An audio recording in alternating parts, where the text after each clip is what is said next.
Hola, mi nombre es Carlos Bedoya y les doy la bienvenida a una nueva edición de Mesa Política, programa de entrevistas producido por Otra Mirada en colaboración con nuestraamérica.tv. Hoy vamos a conversar sobre el proceso judicial seguido contra Keiko Fujimori, líder de Fuerza Popular, y también contra 41 personas de su entorno por el delito de lavado de activos y otros delitos que tienen que ver con el caso llamado Cócteles, que forma parte del mega caso Lava Jato. Y específicamente nos vamos a referir al informe de pruebas que ha presentado hace algunos días el fiscal José Domingo Pérez y que acaba de sustentar en una audiencia judicial. En este informe se menciona de manera detallada, con mucha precisión, los aportes que Keiko Fujimori recibió de 6 grandes donantes para las campañas electorales presidenciales de 2011 y 2016. Ahí está en este cuadro que presentamos a continuación, de Juan Erasmus Echecopar, de Sudamericana de Fibra, 7.700.000, de Dionisio Romero, más conocido como Dionisito, de Credit Corp y Alicorp, 4.100.000 aproximadamente, bueno, no con exactitud, está aquí, de Jorge Vito Rodríguez, del Grupo Gloria, $200.000, del Club de la Construcción, Odebrecht y Capeco, 1.250.000 dólares, de José Klimper, de Drocasa, y entrega en efectivo, 476.000 dólares, entregó en efectivo a RPP, un medio de comunicación para la campaña. Total, estamos hablando de 13.651.000 dólares, y más la bolsa de Confie para campañas mediáticas, 1.350.000. O sea, estamos hablando de que Keiko Fujimori ha recibido 15 millones de dólares aproximadamente para las campañas 2011 y 2016, y que no ha estado bancarizado. Entonces no ha declarado ella. En ese momento era funcionaria pública, sobre todo para las elecciones de 2011, porque era congresista en el periodo 2006-2011. Estos 6 grandes donantes son en realidad grupos de poder económico millonarios, y también la Confederación Nacional de Instituciones Empresariales Privadas, CONFIEP. Esto es bastante realmente revelador, ¿no? Ya se sabía, pero para poder dimensionar de qué estamos hablando, vamos a conversar con una de las personas que más seguimiento ha hecho al financiamiento privado de campañas presidenciales, como un mecanismo de captura del Estado,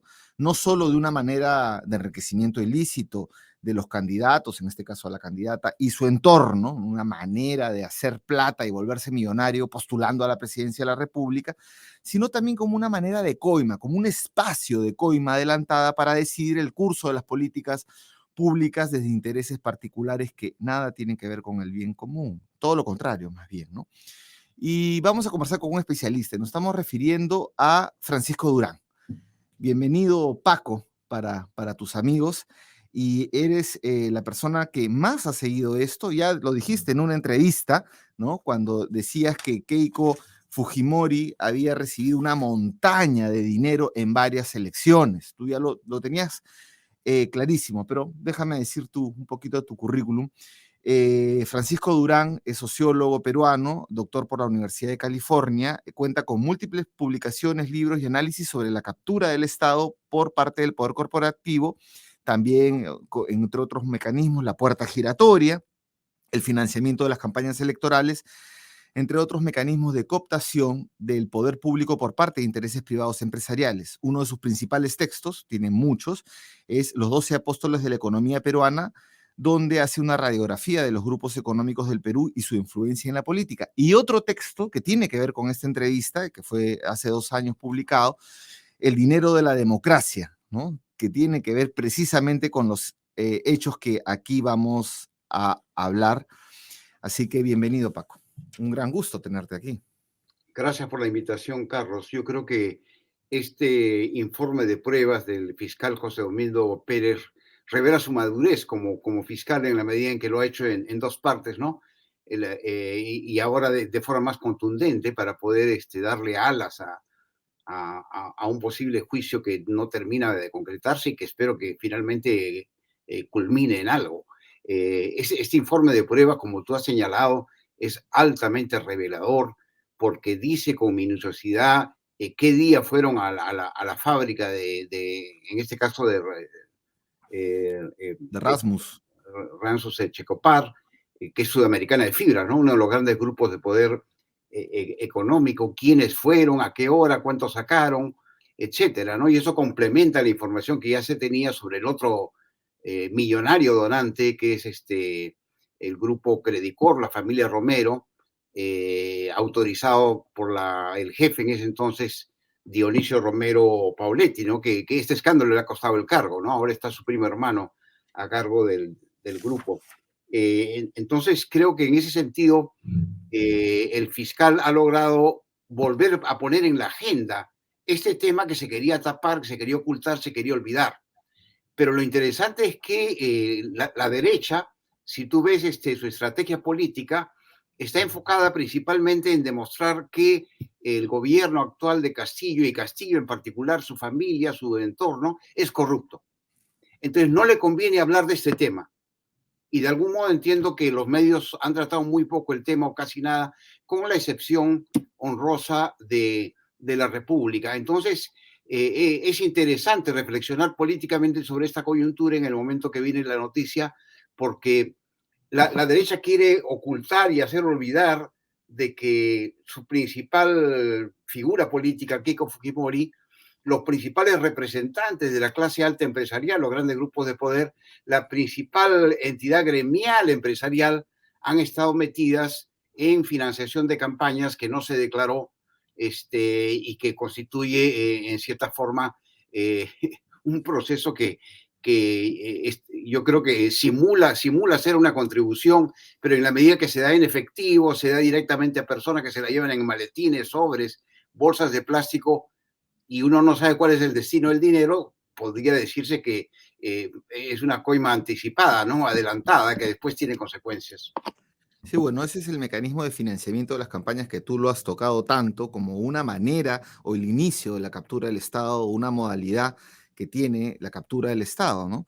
Pero bueno, para ir por orden, porque hemos tocado varias cosas, efectivamente, a un comentario sobre lo que decías de los medios de comunicación, en el caso del Grupo El Comercio, pues bueno, acá se está chocando con las élites, ¿no? Y sin poner las manos al fuego por el actual gobierno, que también ahí tiene todo visos de actitudes mafiosas y hay todo un tema que también tendríamos que analizar en su momento. Efectivamente, pues el fin de semana sale todo esto, donde ya se demuestra, ¿no? Se demuestra con exactitud, como has dicho, ahorita vamos a ver los detalles, y el comercio se centra en otra cosa, ¿no? En la filtración de los datos, hace unos titulares y obvia este tema. Claro, pues es el medio de las élites y acá estamos hablando de las élites. No estamos hablando de cosas peseteras, sino estamos hablando de millones, ¿no? Aquí está. Entonces, efectivamente, por primera vez el fiscal Domingo Pérez presenta con exactitud las pruebas y dice todavía, no me equivoqué en pedir para toda esta gente prisión preventiva, porque le permitió investigar en una etapa importante del proceso. Ahora ya no son gente investigada, son acusados por la fiscalía y con además un proceso de subsanación de la acusación donde se ha metido este informe de pruebas, ¿no? Entonces hay detalle de montos, receptores, fechas, hasta registro empresarial, hasta registro de casi 15 millones de dólares, ¿no? Y acá estábamos viendo que en el caso de Ramsus, de este multimillonario, que es el dueño de Sudamericana de Fibras, aquí tenemos que Augusto Bedoya Cámara fue 11 veces y recibió 2 millones 10 mil, 2 millones con 10 mil dólares, ¿no? Pierre Figari fue 14 veces y recibió 741 mil, ¿no? Víctor, acá viene una cosa así bien tremenda, ¿no? Víctor Shigeyama Kobashigawa recibió en 5 visitas fue, perdón, a Sudamericana y recibió 850 mil dólares. ¿Quién es este señor? Este señor, después de hacer eso, fue nombrado superintendente de la SUNAT por Fuerza Popular, ¿no? O sea, alguien que está receptando, que está haciendo esta recepción de este dinero de financiamiento ilícito, que por lo menos que no tiene que ver con las normas electorales. En conjunción con Kuczynski, ¿no? Cabe agregar, sí. Fue propuesto y aceptado como en complicidad con Kuczynski, efectivamente, en diálogo con el gobierno, para decirlo así, de ese entonces, nada más y nada menos que la persona que tiene que supervigilar, recaudar y tiene que ver con todos los impuestos del Perú, con la recaudación fundamental. Este señor que ha participado en este acto delictivo, presuntamente, ¿no? Después, Jaime Yoshiyama Tanaka, que fue presidente del Congreso Constituyente Democrático, recibió $700,000 en una visita. Luego el señor Mark Vito Vilanela, esposo de Keiko Fujimori, que nada tiene que ver supuestamente con nada, el problema es que es su amor por Keiko que le ha metido en este problema. Bueno, su amor en una visita, $160,000, vale, ¿no? Y la misma Keiko Fujimori, que también recibió en una de sus visitas al señor Rasmus, a Sudamericana de Fibras, $50,000, ¿no?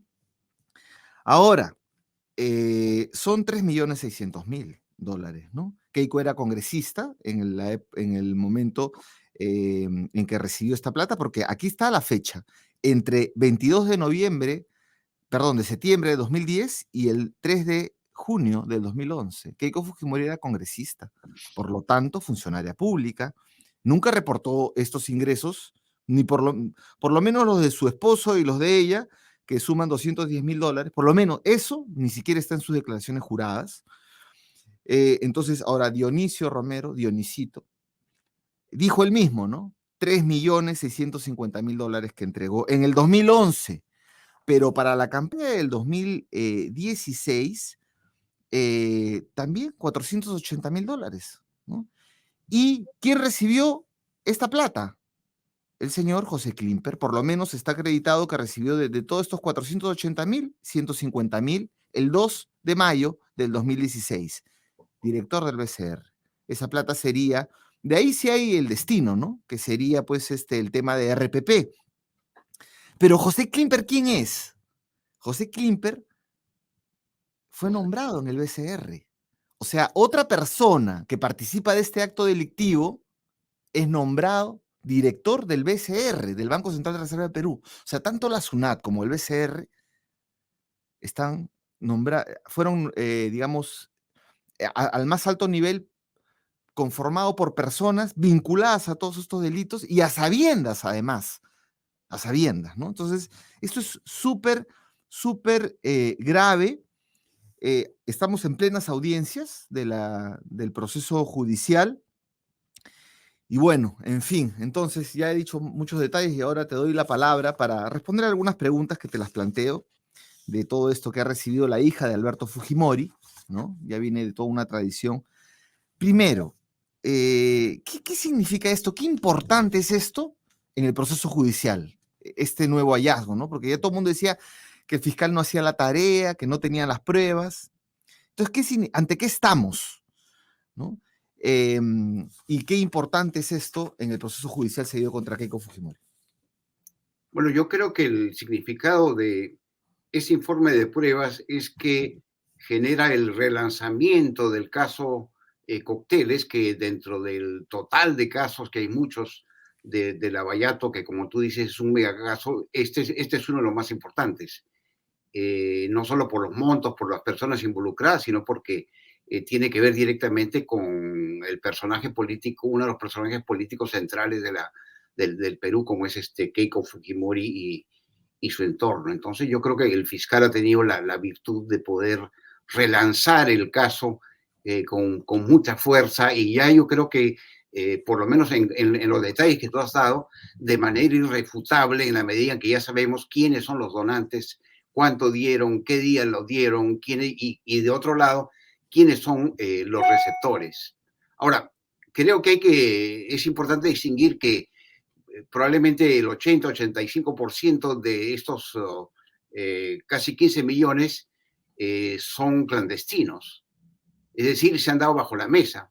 Y hay algunos que han sido declarados, como he podido comprobar. En el caso de la CONFIEP, es una forma moderna de financiar un candidato, que es hacer una bolsa para tirarte contra el rival, ¿no? Que es lo que hizo la CONFIEP en la elección del 2011.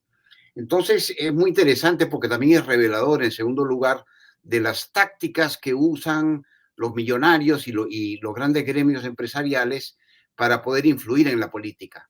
A veces juega con lo legal, pero no tiene ningún problema en transferir millones de dólares de forma clandestina, entregarlos en sobres en efectivo, sin ningún comprobante de un lado, ni sin ningún registro del otro lado, lo cual ya obviamente abre no solo las puertas a la influencia, ¿no? Como tú señalabas, sino que abre las puertas a la corrupción, porque nadie sabe ese dinero en qué ha sido gastado. Suponemos que una parte ha sido para la campaña, ¿no? Y justamente ahí viene el tema del caso Cócteles. Simularon una operación de financiación cuando en el fondo la plata ya estaba en el banco o en la caja fuerte, probablemente en la caja fuerte o en alguna parte escondida de la familia de Keiko Fujimori o de Jaime Yoshiyama, que es el operador financiero.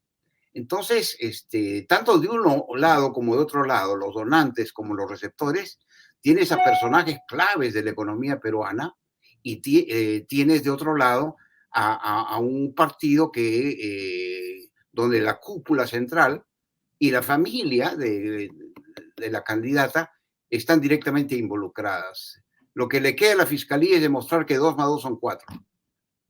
Es decir, que esto conlleva un nivel de influencia como retribución a las donaciones logradas.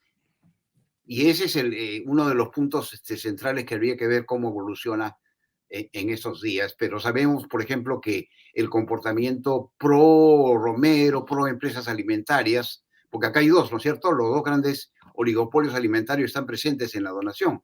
El grupo Gloria, los hermanos Rodríguez y el grupo Alicor. Ponemos el cuadro, a ver. ¿no?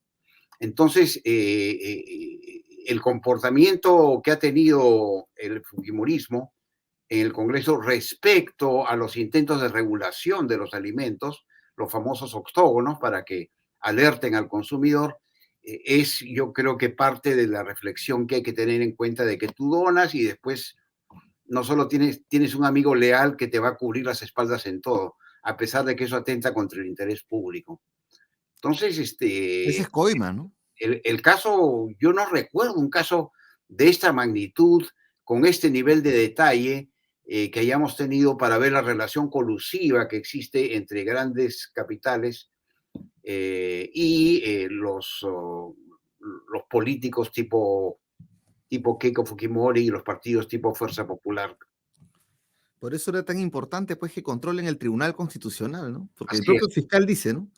Ahora lo controla, llega una acción de amparo, paraliza el proceso y ya está, ¿no? O lo anula, o lo suspende, o evita la sentencia, tantas cosas que se pueden hacer desde el máximo órgano que controla, pues, no solamente la constitucionalidad de las normas, ¿no? Sino también los derechos en último caso que no sean vulnerados. Entonces seguramente dirán que el debido proceso, que no se hizo, que no sé qué, y tienen los votos, ¿no? Entonces, eso es pernicioso. Y el señor Cerrón apoya eso, pues, ¿no? Apoya también la impunidad.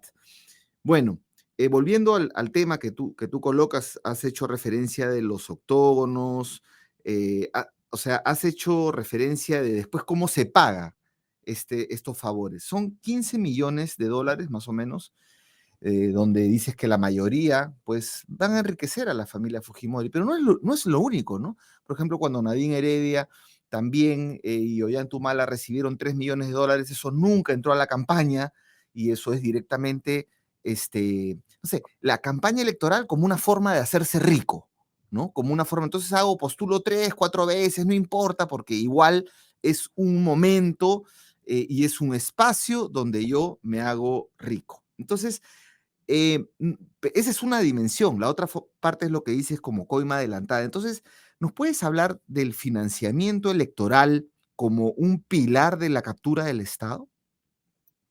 Sí, efectivamente. Me parece que hay varios mecanismos de captura del Estado que han sido claramente identificados, algunos silenciosos, algunos públicos. Los públicos, por ejemplo, son las campañas mediáticas para ocultar y para descubrir aquello que le conviene a los grandes intereses económicos, que es justamente lo que está haciendo el Grupo del Comercio y gran parte de la prensa de derecha. Es parte del mecanismo el tener esa cobertura mediática sesgada a tu favor.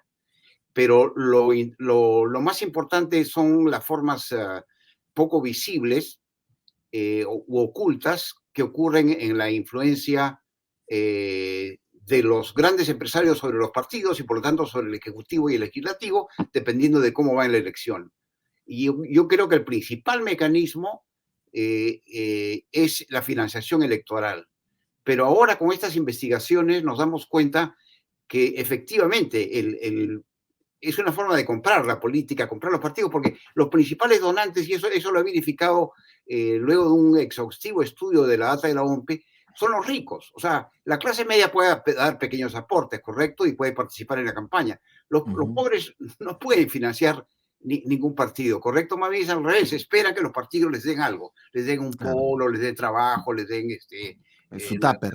la loncherita, ¿no es cierto? El patrimonialismo, el clientelismo. Entonces, ¿quiénes financian a los partidos? Sobre todo los partidos conservadores de derecha que se alinean con los grandes intereses, los ricos. Y eso está claramente demostrado. Pero lo que sabemos ahora es que los ricos pueden olvidarse de la ley, de las normas, de la ética y hacer grandes donaciones clandestinas por esta vía que es conducente a la influencia, pero también conducente a la corrupción, porque ellos no saben en qué ha gastado el dinero o no quieren saber o no le van a pedir cuentas de dónde han ido, qué sé yo, más de 10 millones de dólares, ¿no es cierto? Y es lo mismo que hacía Jorge Barata con Odebrecht. Si tú ves el caso Humala, como el caso de Keiko Fujimori, es, mira, yo te voy a dar, te lo doy en efectivo, sí, ¿dónde quieres que te lo den? Me lo das a mí, ¿no? Y ya personajes como Barata sabían perfectamente cuál es la secuencia de hechos. Entonces, una vez formado el gobierno, una vez elegido, tú comienzas a influir en los puestos.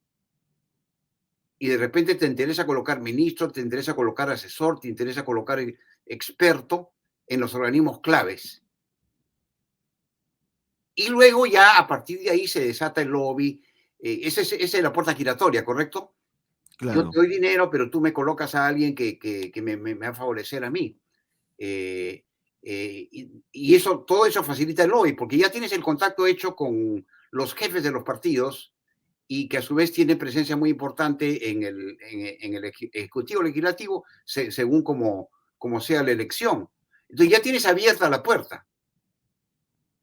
Y es muy fácil hacer el lobby, es decir, contactar y decir, yo tengo este problema, me tienes que ayudar, etcétera.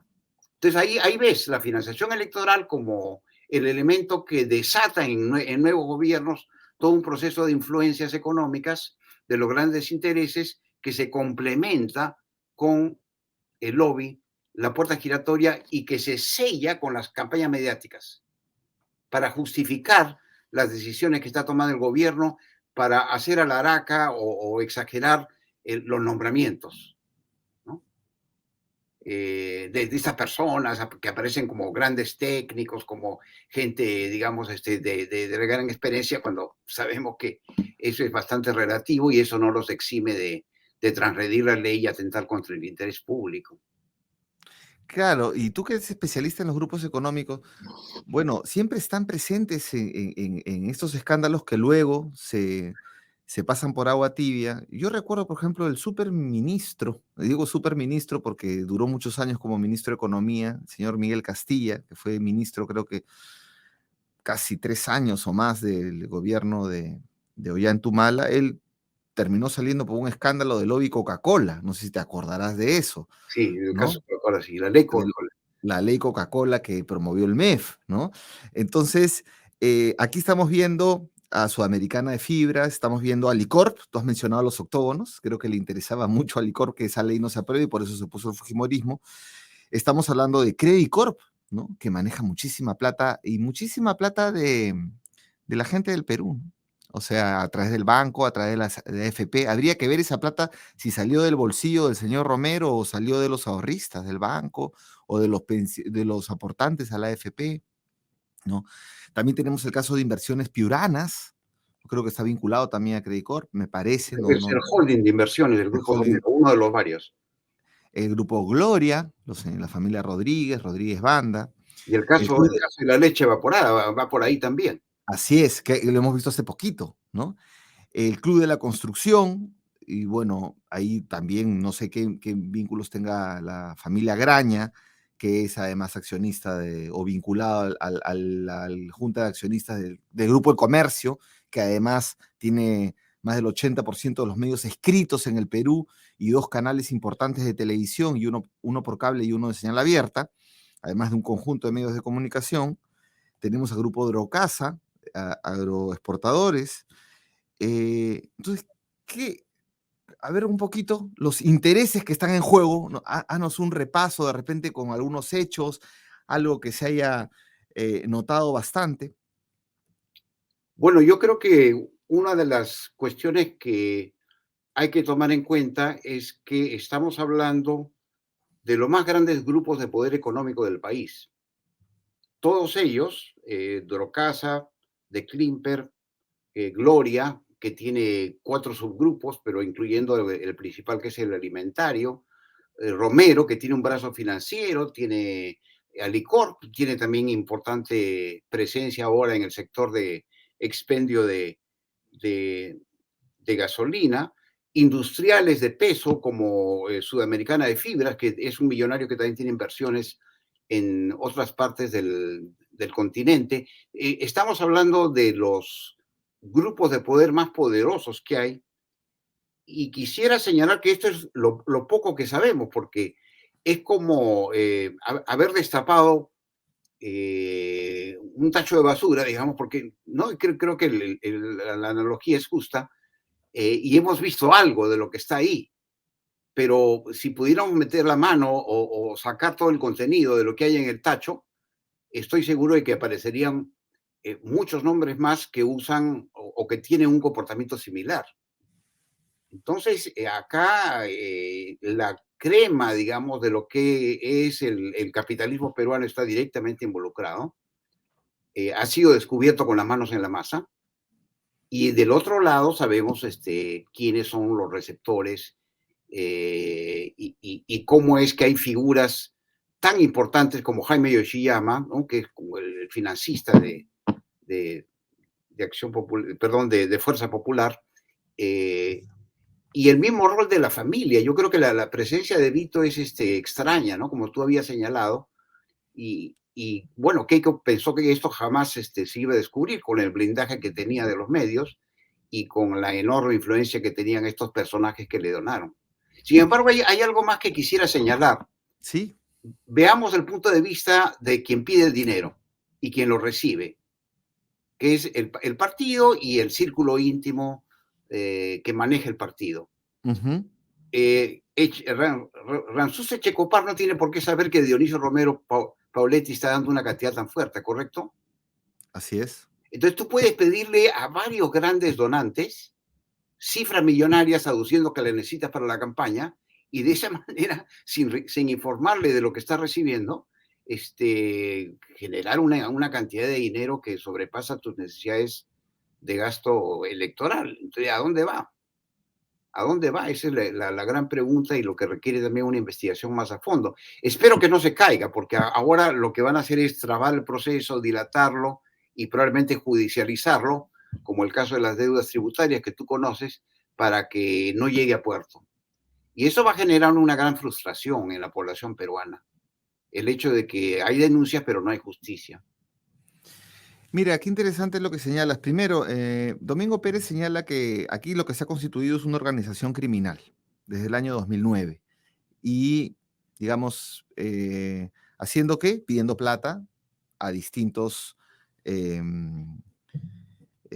millonarios, empresas, finalmente con el compromiso de después ponerse a su servicio cuando lleguen al poder público, ¿no? La captura del Estado que señalas. Pero al mismo tiempo, después de todo esto, ¿qué queda Keiko Fujimori? Es decir, el destino político del fujimorismo en medio de una tremenda crisis que tenemos política, a Keiko Fujimori le queda seguir postulando, porque ella ya solamente tiene dos caminos: o ser presidenta del Perú o ir a la cárcel. Y eso parece que fuera el signo de los últimos presidentes del Perú.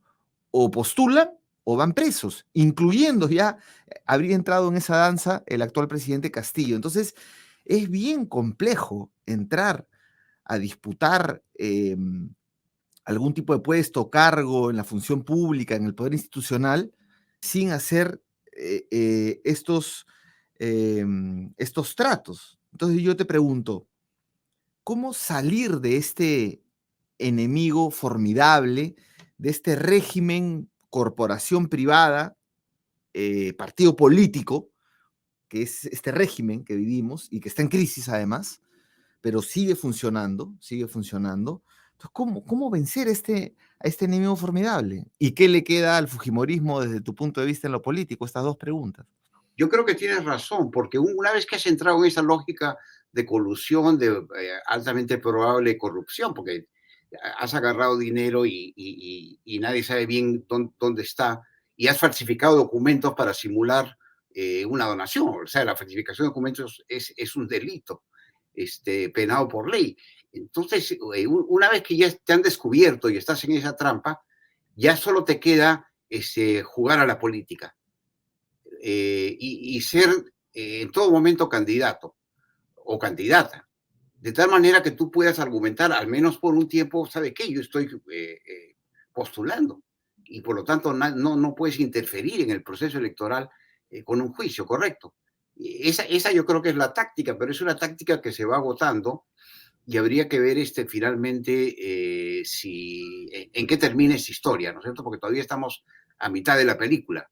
Falta el final y no sabemos si va a ser un final feliz para Keiko o si va a ser un final feliz el equipo Lavallato y en particular José Domingo Pérez. Sí, yo creo que estamos frente a un problema muy complejo que es resultado de las grandes reformas de los 90 que traspasaron grandes recursos del Estado a las corporaciones, tanto en la forma de privatización como en la forma de concesiones, concesiones mineras, pesqueras, concesiones gasíferas, petroleras y de otro De tipo. trenes y hoteles también, De trenes, de hoteles, en como el fin, ¿no caso es de... cierto? Entonces, todo eso pasó del Estado a precios relativamente bajos porque había poco dinero y pocos postores al sector privado. Entonces, la economía peruana se ha privatizado, se ha oligopolizado y se ha extranjerizado.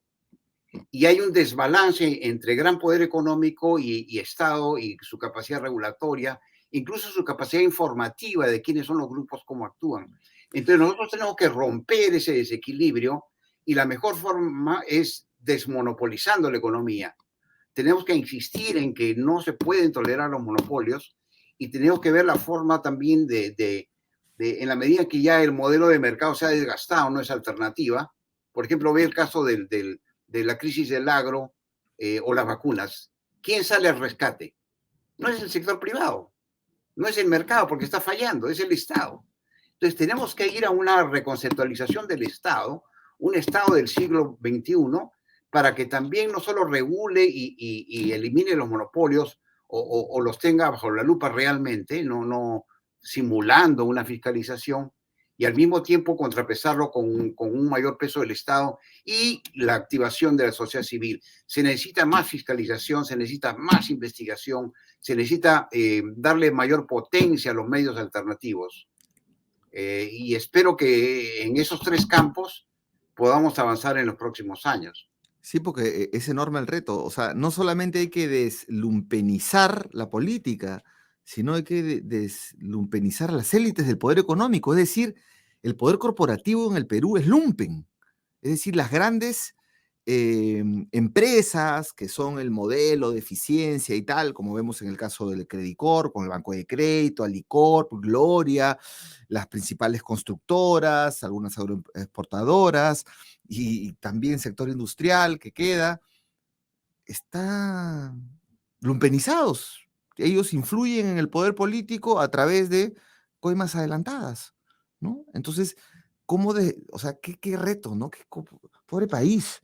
Tenemos que deslumpenizar no solamente el sector público, sino principalmente el sector privado. Y si además vemos la alta tasa de ilegalidad en nuestra economía, dicho sea de paso, ¿no? Lo que está la ilegal, minería ilegal, todo lo ilegal, y vemos que lo legal también está lumpenizado, ¿no? Entonces, realmente que es un enemigo formidable Es un enemigo que no solamente, pues, aquí se trata de la banda del choclito, como dice, pues, de manera caricaturesca, algún analista político, ¿no?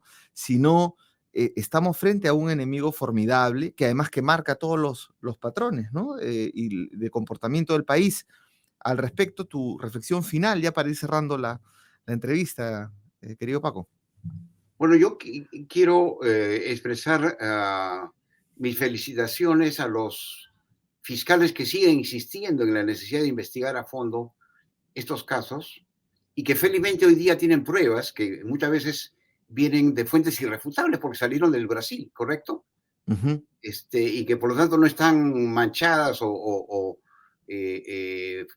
influidas por la política peruana, eh, para que se siga en esta línea de investigación, para que se puedan cerrar estos casos, por lo menos algunos de los más importantes, y podamos hacer justicia. Creo que hemos avanzado mucho en el terreno de la comprensión de cómo funciona el sistema judicial, de qué tipo de investigaciones se hacen, y eso de algún modo ha entrado por primera vez, creo, en nuestra historia, como parte del conocimiento de que sigue la política, incluso de la gente común y corriente, pero ellos esperan un resultado.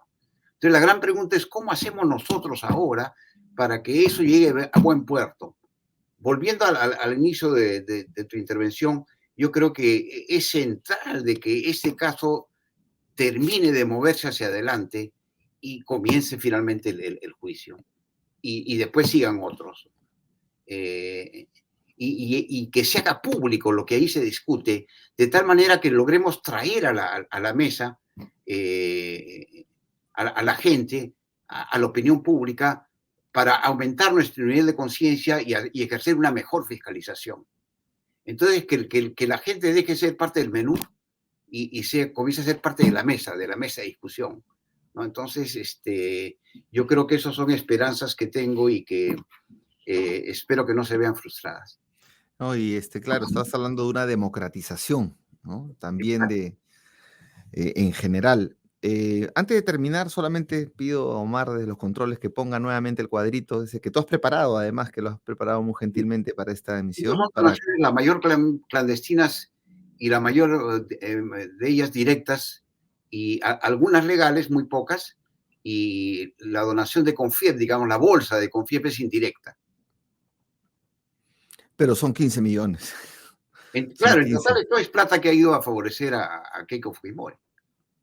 Que no tienen la oportunidad los otros candidatos, o todos los candidatos en todo caso, de la competencia. Pues, o sea, en general burla tantas normas, lo que estamos viendo, y además pone en su sitio tanta gente donde está, ¿no? A lo que se dedica finalmente. Eh, Todo esto también es posible, tú lo mencionaste, acabas de mencionarlo, por el tema de aperturas en el Poder Judicial, la Fiscalía, que no hubieran sido posibles si no hubiera explotado el caso Lavajuez, los cuellos blancos, que También. finalmente es por lo que se suicidó Alan García, ¿no? Porque perdieron el control del Poder Judicial y de la Fiscalía, del Ministerio Público, porque todo esto quedaba siempre en o archivo o en una condena absolutoria y después te decían, ya ve, yo me he sometido a esto y he quedado limpio. Bueno, efectivamente era porque teníamos capturado también el sistema judicial. ¿Qué tal, no? Pero bueno, hay esperanza porque hemos llegado hasta aquí. Y bueno, te quiero agradecer nuevamente, Paco, esta entrevista y vamos a seguir conversando y estaremos atentos también a todas tus interesantes publicaciones que tienen que ver pues con este accionar del poder corporativo. Gracias por la invitación, Carlos. Muchas gracias. Y con ustedes, amigos, amigas, será hasta otra edición de Mesa Política y les invitamos a ver la página web, visitar www.otramirada.pe para encontrar esta entrevista, otras más, mucha más información también. Gracias.